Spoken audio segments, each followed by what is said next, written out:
What is the relying on referrals trap and are you in it? I talk about what can hold consultants and coaches back from a reliable client pipeline on this episode of the Consulting Matters podcast.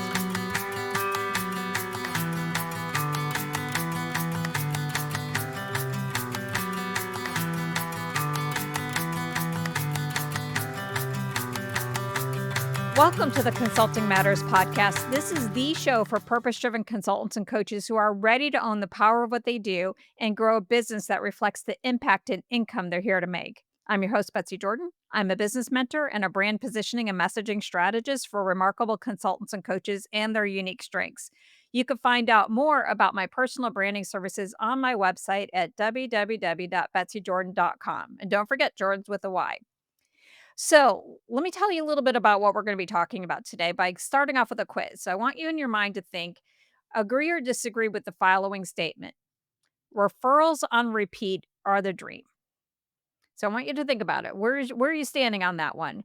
Because on the one hand, as a consultant or coach, you know that your sustainable and scalable success depends on your client pipeline. You know it needs to be filled with the right clients who are excited to work with you, ready to invest in your partnership. I know you're nodding your head. But what if the dream of referrals on repeat is actually standing in the way of that consistent client pipeline and is quietly keeping you stuck? That is what we're going to be diving into today. We're going to be talking about what I call the relying on referrals trap. And this is when we are completely dependent on our referral network for lead generation. And I totally get why we get into this trap because so many people will just tell you, like, hey, just go out and get clients, and that you could just get word of mouth referrals, and that makes so much sense given your experience. Like, if you're like I was when I first started my own consulting business, I had a thought when I left Disney and I'm going on my own that, like, people just magically started coming my way. And so you might think like, "Okay, that's great. This is working. This is working." And referrals work great until they stop. And that is when we start to see that we're in the relying on referrals trap and feel the need for something more stable and solid. And that is what we're going to unpack on today's show. So what you're going to discover is what is positive word of mouth, because I don't want to throw the baby out with the bathwater. We need positive word of mouth, and I want you to understand what that is, but also why it's not the marketing strategy that you think it is. We're also going to talk about how you could tell if you're in the relying on referrals trap. 3 reasons why referrals definitely dry up, even with people with robust professional networks. The number one thing that you need to escape the relying on referrals trap, and chances are you probably already know what it is, but I'm going to need to bring it up to the surface for us to be able to deal with.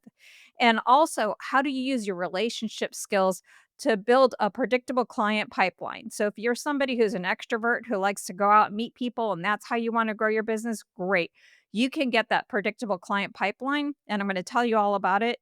And we're also going to talk about what to avoid to do on LinkedIn that absolutely kills their networking. So it could just be me who's coming back from sabbatical and seeing some things that people are doing on LinkedIn that's making me like, I'm not sure how I feel about this place. But we don't have to do it that way. So we're going to get into that as well.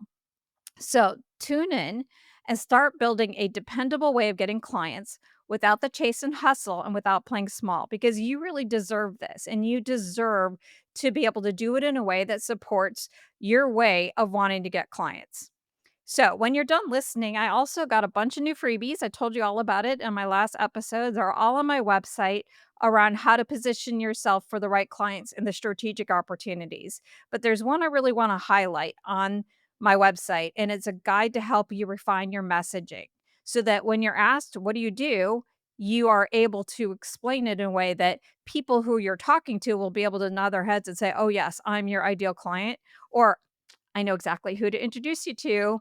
You need to have that in order to be able to use your relationship skills to consistently get clients. So you definitely want to go over there and grab it. Go to www.betsyjordan.com/downloads to grab that guide or all the guides. And of course, you need personalized guidance to help you escape the relying on referrals trap. I'd love to help you. Head on over to my website at www.betsyjordan.com/services to learn more and book an intro call. So, without further ado, let's get into the show. All right, so let's get into it. Let's talk about what is positive word of mouth, why it's great, and why it may not be the marketing strategy that you think it is. So let's talk about what positive word of mouth is. And so I'm going to put my marketing hat on. So I have several different hats that I bring to you when I am doing these episodes. I have like my organization development consulting hat, from that background. I have my branding hat and I could put that one on, but today I'm going to put my marketing hat on. And I think that this is really important because I want you to think about positive word of mouth from a marketing standpoint. And that is a term. Positive word of mouth could also be called intent to repeat and recommend from a marketing standpoint. And marketers measure it using what's called the net promoter score. So forgive me if I nerd out a little bit, but this is really helpful. So basically, on customer surveys, customers are asked to rate the responses to the question, how likely are you to recommend our company products and services to a friend or colleague from 1 to 10, where 10 is highly likely and 1 is unlikely. And so the score is calculated by dividing the percentage of promoters with the percentages of detractors. So just picture the people who rate 9 and 10 from the percentage of people who rate like 1 to 2, that's divided. And there's a ton of research that shows a correlation between a high net promoter score and revenue over time due to more loyal customers who are raving fans.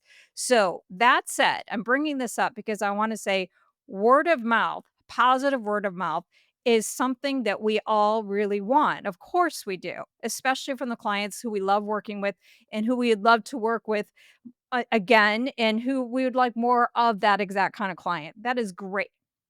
But the net promoter or the intent to repeat and recommend, the positive word of mouth is an outcome. It's not everything. And it's only one part of the overall goals that marketers have. So there's actually three goals that we have with marketing it's to build awareness, intent to try, and intent to repeat and recommend. So when you just take that one part of marketing out and just say, I just want to get word of mouth, and you miss the rest, you're really sub optimizing it. So it's almost like if you say, I have a goal of like, I want to lose like 10 pounds. Like, so my whole strategy is like, well, I'm just going to lose 10 pounds. Like, well, that's not your strategy. That is the outcome of a whole bunch of things that you do to get to that whole thing. So I hope that makes sense.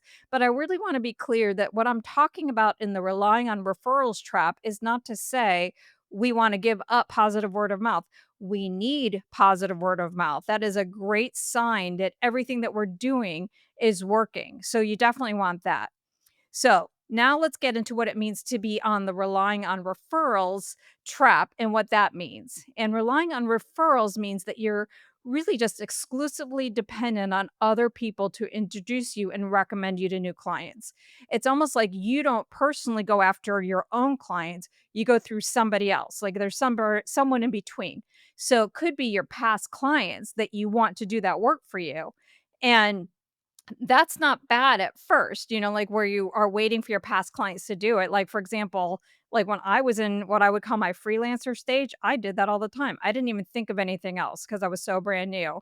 And so when I left Disney and started consulting, I didn't go gangbusters on building my brand.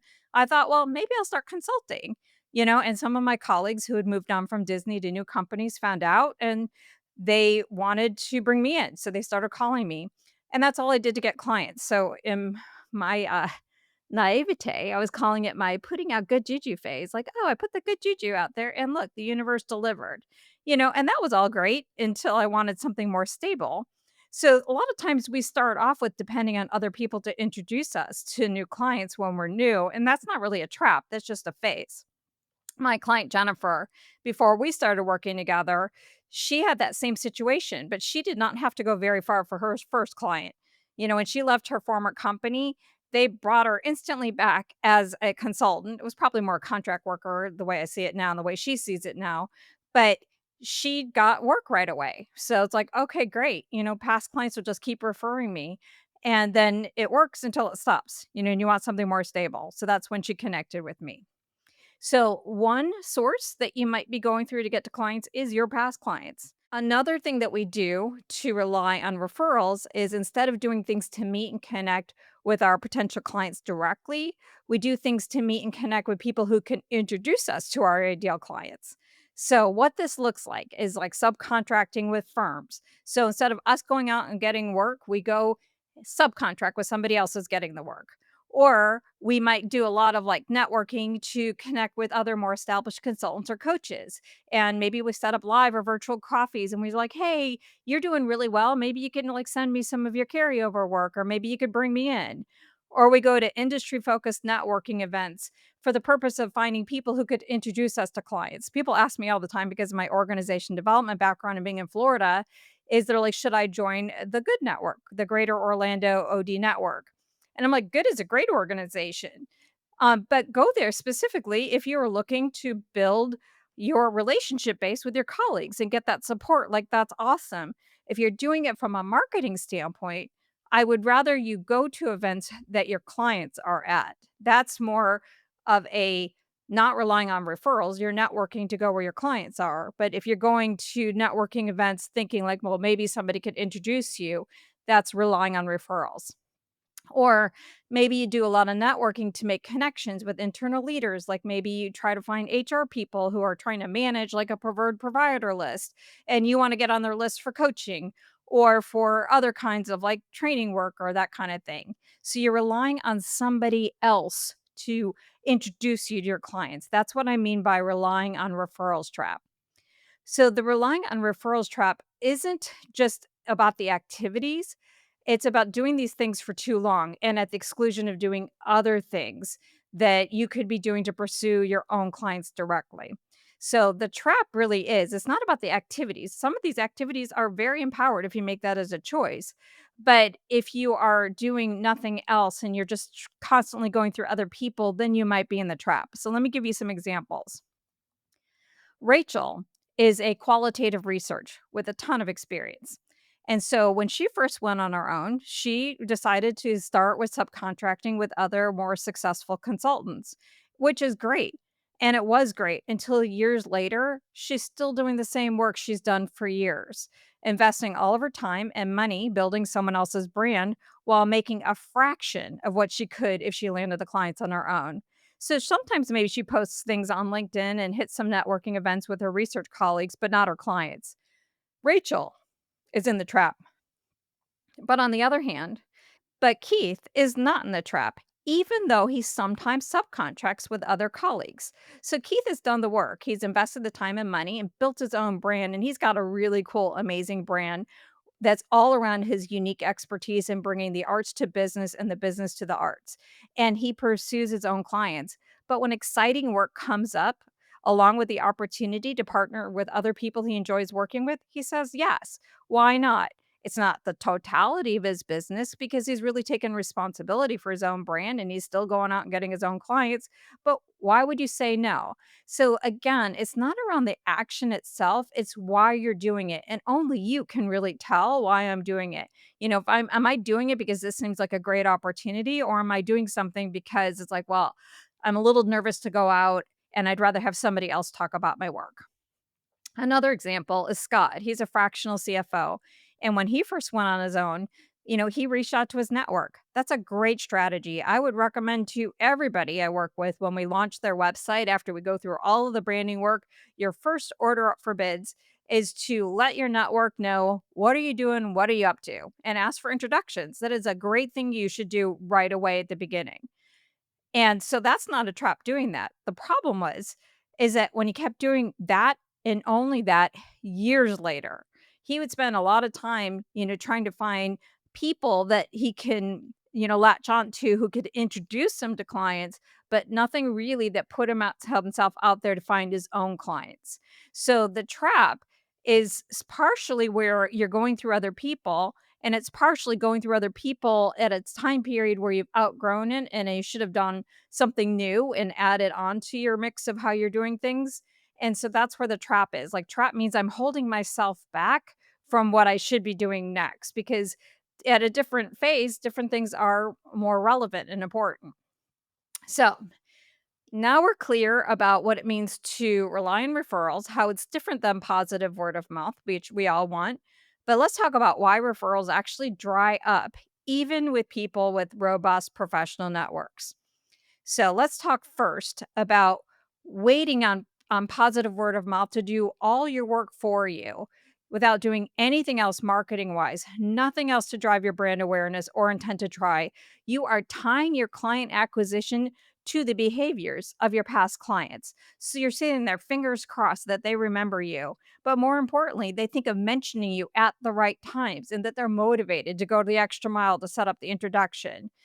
And also with your former clients, you're just relying that somehow they've stayed up to date with how your work and your focus has evolved. Like, one of the things that I love about some of my old clients is that they do recommend me for work. But it was a couple years ago that I realized I did not do a very good job keeping my network up to date, that I have completely retired from consulting myself, and I focus now exclusively on empowering other consultants. When I did get one of my very, very important clients referred me to another consulting engagement to another client. So they had that relationship, and it's like, okay, I really care about who was being referred to me. But I realized at that point is like, well, this is a great opportunity. It's not my opportunity. And I have not done a very good job keeping the client who referred that client to me up to date, given all the changes in my business. So you are relying, if you have done any evolution in your business or how you're thinking about what you want to do, if you pivoted focus, especially if you've moved from working with individuals to organizations or what have you, your past clients will only see you in the context of what you used to do. So you're tying your future clients to what you did on the past. The second reason why referrals dry up, even with people with robust professional networks, is if you're relying on your referral network, not necessarily past clients, but people who know clients, you are tying your livelihood to a referral network that does not work for you. This is the hardest thing that people are like, "Ah, this is the dream, referrals on repeat." You want your Nexus people to do all of this marketing and sales work for you, and they don't work for you. They are busy. They have their own lives and their own careers to attend to. So you're counting on their ability to think and mention you at that right time, go the extra mile to introduce you. But you're also relying on their ability to untangle your messages, especially if your messages are focused on expertise or methodology, to go like, okay, so they have this 5-step methodology to help accelerate the results in an organization. Okay, I know exactly who to refer them to. Okay, bam, like, we make them work really, really hard for us. So, that's another reason why referrals dry up. And then the other reason is just math. There's only so many clients and opportunities out there within your first and second degree connections. But there's tons of clients out there who don't know your past clients or your referral network, that you are just missing out on the opportunities. So even if you have like all of these referral people who are like out there, they're recommending you all the time, there's only so much opportunity within that particular network. So, how do you know if you're in the trap? So, here's what I want you to do. I'm going to give you some indicators, and I want you to be kind of mentally evaluating yourself like, oh, am I in the trap? And how do I feel about being in this trap?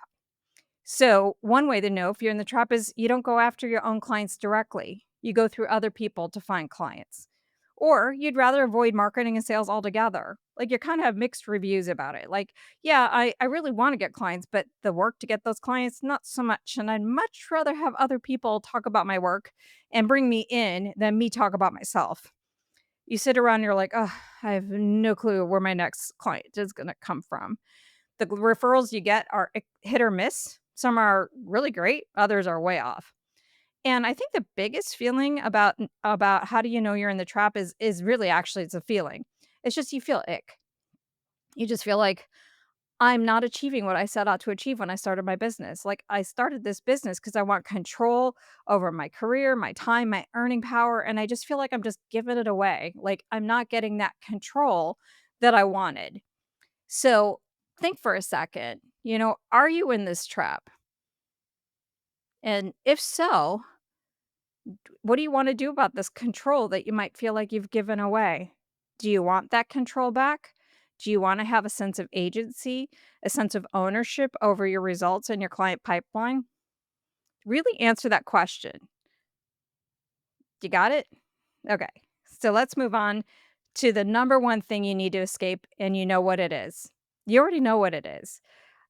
Underneath the relying on other people to bring in clients, it's not really about the tactics, it's why we do it, right? It's that temptation to play small, and we all struggle with it. All of us, every single consultant, coach, and business owner, we struggle with this. It is part and parcel of our work and how hard it is to be a consultant or coach and who is a business owner because we are the product, we are the service, we are the brand. There is nowhere to hide. This is why growing a consulting or coaching business, I compare it all the time to the heroic journey, which is that myth and story that Joseph Campbell had outlined out for us. That's the foundation of the movies that we love, like Star Wars and Harry Potter, Wizard of Oz, is that we all have to go into this unknown, into this vulnerable space. And we are doing that. We have to do that time and time again. So, of course, we are tempted to play small. And I don't think what we're shrinking back is not from the clients that we want, it's from the visibility that getting those clients required. And so that's the challenge. So the number one thing you need to turn this around is just to gather your courage. It's not about gathering your confidence comes later, it's to gather your courage to be seen and to go after the clients that you want and not wait or rely on other people, because when you're relying on other people, your past clients, your referral network, you're hiding behind them. You're hiding behind their reputation. So you're hiding in so many different ways, and the only way that you're gonna be able to come out and get that control over your pipeline is to be the face of your business, and that's why this is so hard, and that's why what we do is not for the faint of heart, but it's worth it. Just think from what we do as transformation agents. When we can step out into this kind of courage, we could help our clients who are likely in very similar places where we're asking them to step out into new levels of their leadership in brand new ways. So we're modeling for them what this looks like. And so it's a powerful thing to do. It's really hard and it's a choice. So that's the number one thing you need. I know you have a lot of questions in your mind or you're nodding your head. You're like, yeah, you're reading my mind, or you might be like, I'm turning this podcast off. I don't want this episode because this is too vulnerable. That's fine. You and I are still gonna stay connected. So now let's talk about how to get to this predictable client pipeline and really focus on the relationship skills. So last week, I got into my roadmap, my big picture roadmap. My last episode was all around how do you position yourself for the clients and opportunities that you want. So it had a more of a big picture standpoint and more from a content marketing bias.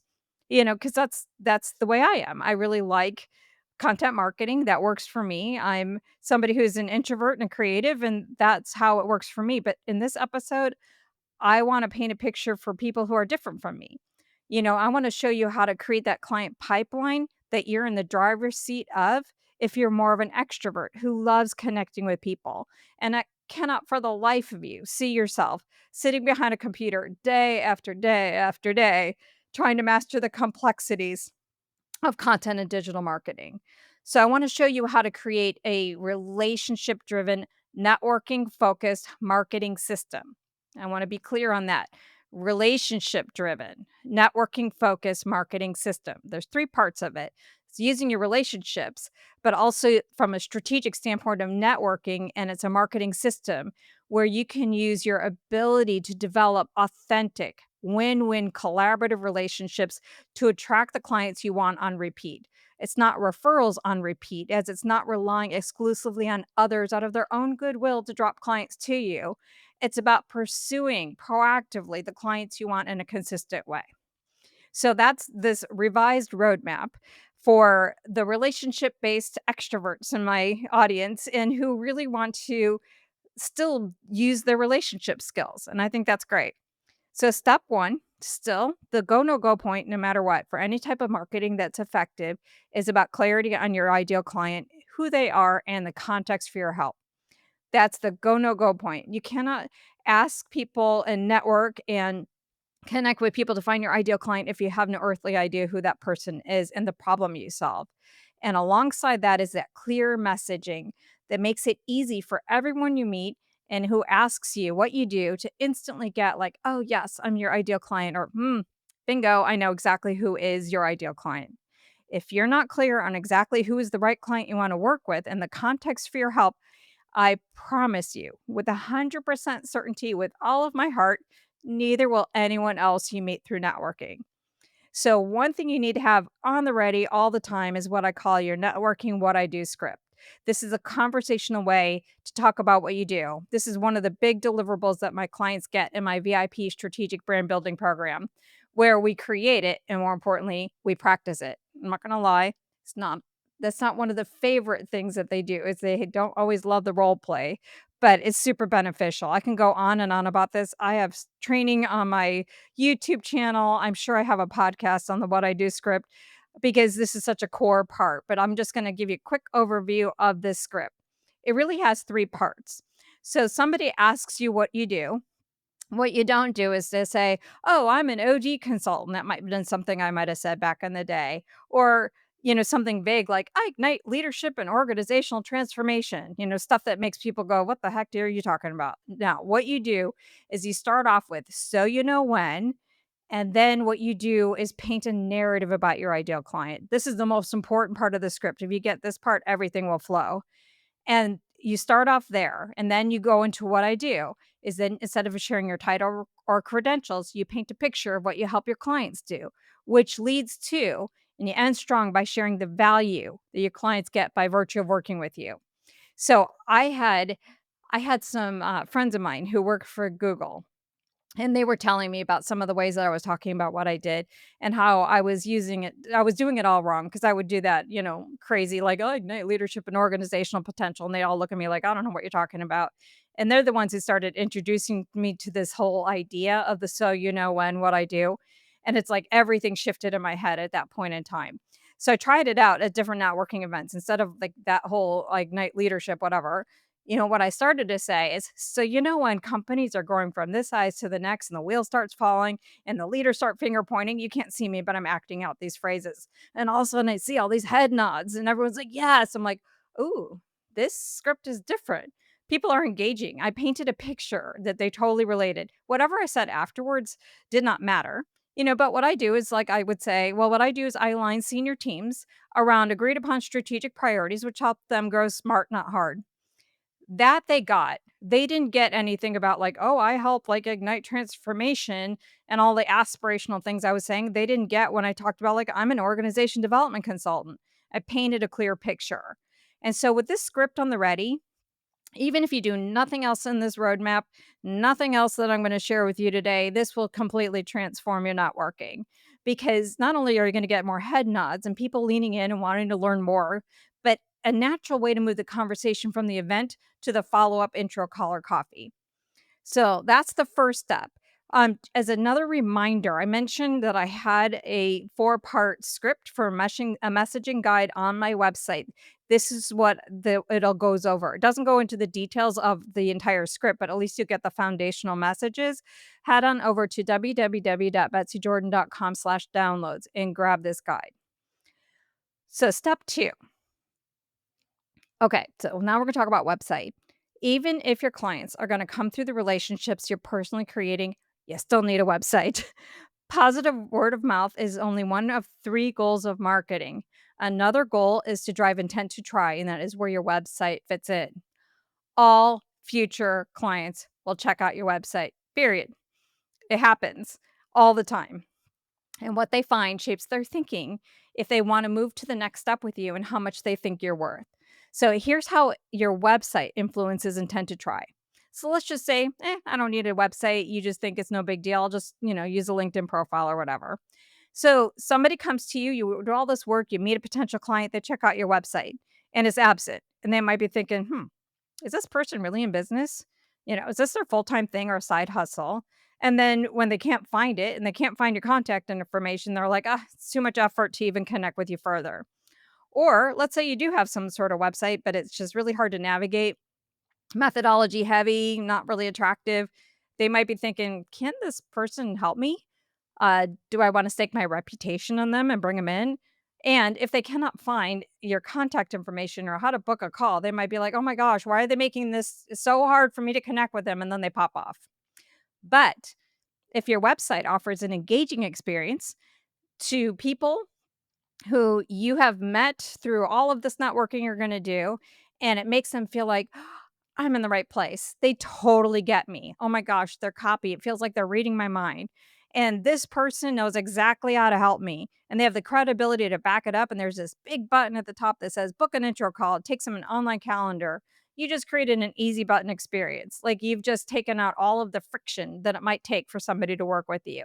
So your website is still important. So if you don't have a website, I also have a guide on how to get your website up and running on that page, but definitely be thinking about the credibility.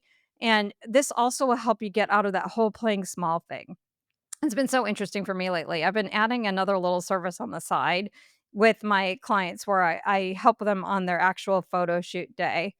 And all the clients I've helped with, they've all come back with the same feedback as like, I really saw myself in a different way. It gave me a different kind of confidence. And it just reminds me that a lot of times when you work on your website isn't about transforming how everybody else sees you, but how you see yourself. And that transforms what the actions are that you'll take. Okay, next up, I need to talk to you about LinkedIn. So, given the work we do as consultants and coaches, and that we're going after leaders and high achieving professionals, there's lots of social media sites that you could be on, but LinkedIn has to be in play. And LinkedIn plays a role in both brand awareness and intent to try. So it is important that you set up your LinkedIn profile to align with your website.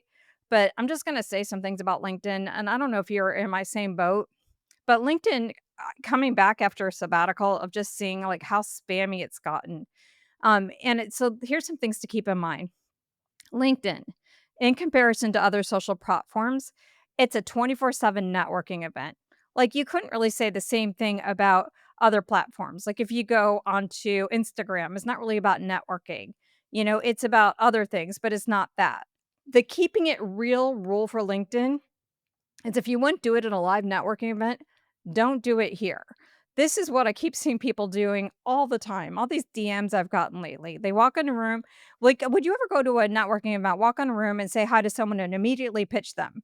Like, you would never do that. You would say, "Hi, what's your name?" "Oh, my name's so and so." "Oh, what do you do?" "What do you do?" And you go back and forth, or send your assistant to the event and pretend that they were you. You wouldn't. That would never happen. So this has been an interesting thing that's happened in the last couple weeks is I've gotten two messages on LinkedIn, and the profile picture looks like the same person. It looks like somebody AI'd 'em, and the profiles of these 2 people were the same, and the DM was the same. It says like, "Hi, Betsy, I noticed your post. Would it be possible to send me more information about your services and programs? Would love to connect and learn more." And it was only to follow up with a pitch for their services. And it was literally the same LinkedIn profile, the same message. And so all I would say is if you're gonna do stuff on LinkedIn to connect with people, don't be gross. Like, just don't be gross like that. Just be relational, be human. You know how to do this. If you see on your notifications that it's one of your colleagues' like birthday, then send a message. But don't just say happy birthday. Send hey, happy birthday. What have you been up to? If you notice like one of your colleagues has switched jobs and you know that there's something relevant that you could help them with, like don't immediately just say, "Oh, hey, it's been a while. Can I help you?" You go in, "How's it going? Tell me a little bit more." Develop relationships, like, use your relationship skills if you're gonna do anything on LinkedIn. Okay, so I'm off my soapbox on LinkedIn. I'll probably come back to it later on because it really drives me crazy, but I'm off it for now.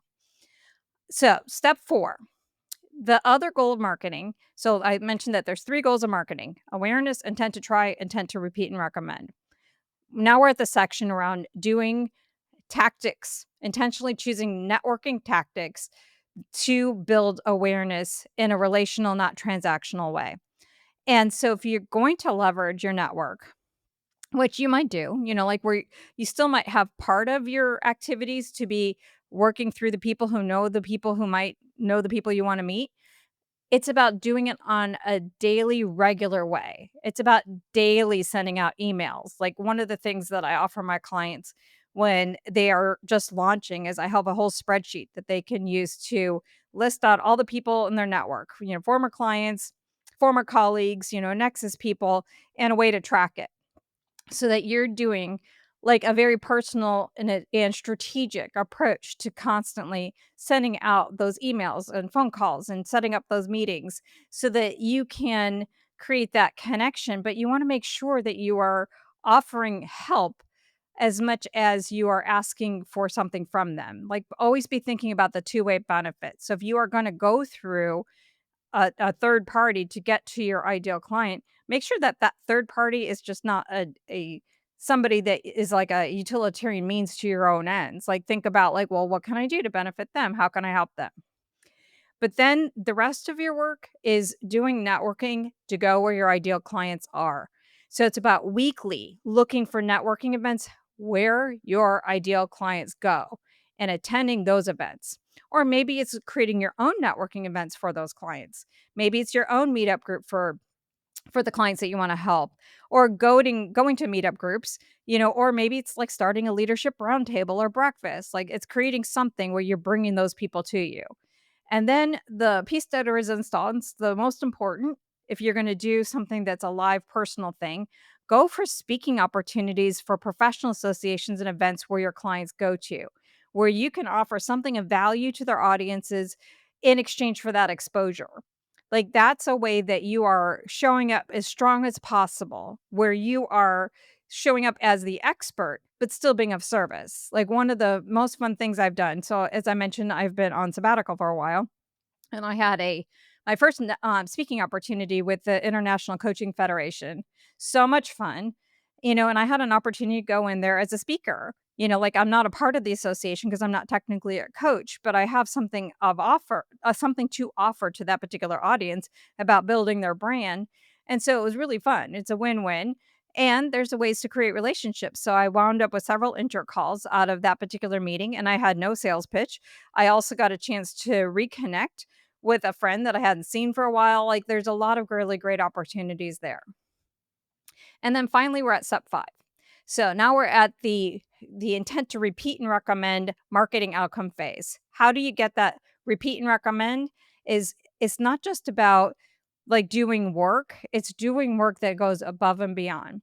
So I think it's J. Stacy Adams has this equity principle. I learned this a million years ago. I'm like kind of dusting off from my new OD days, but they were talking. I think they talked about this is that humans, we have a psychological need for balance. And so balance and equity. So if we feel like we've gotten more value than what we have paid, we will have to create that equity by giving positive word of mouth and that type of thing and doing that repeat and recommend. But if we've gotten less than what we paid, then we might be grumbling and doing more negative complaints. So the goal is not necessarily just giving people what they paid for, but going above and beyond. Like that was always the principle we had at Disney was like, yeah, we charge a lot of money, but we created these magical memories that they'll never get anywhere else. So it's not just deliver amazing experience that creates results, but then go above and beyond, not necessarily doing work for free, but just give an amazing experience. But here's the challenging one. You're probably like nodding your head like, "Yes, I could do that." Here's the next one. Make asking for testimonials and introductions to new clients as a key part of what you do as you conclude your work. You got to directly ask for them. And that's how you bring this whole thing together where you are consistently doing the brand awareness, intent to try, and the intent to repeat and recommend is you're capturing the experience and turning them into testimonials, which you can put on your website, which will also motivate more people to want to work with you.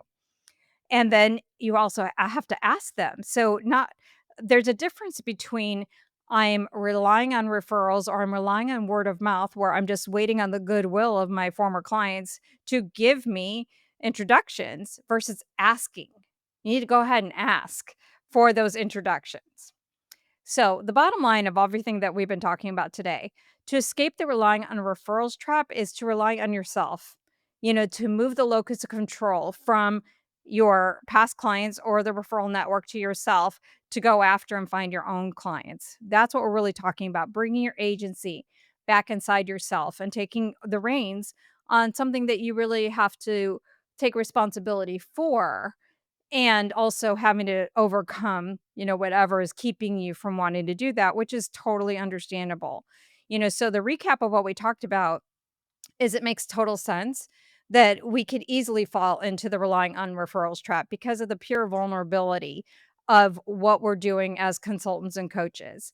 The way to get out of it is to recognize that that all can work for a time period. Relying on referrals, relying on the positive word of mouth is great, but it works until it stops. And the thing about positive word of mouth is it's great and referrals are great, but it's not a marketing strategy. It's an outcome of great marketing strategies and other things that we do.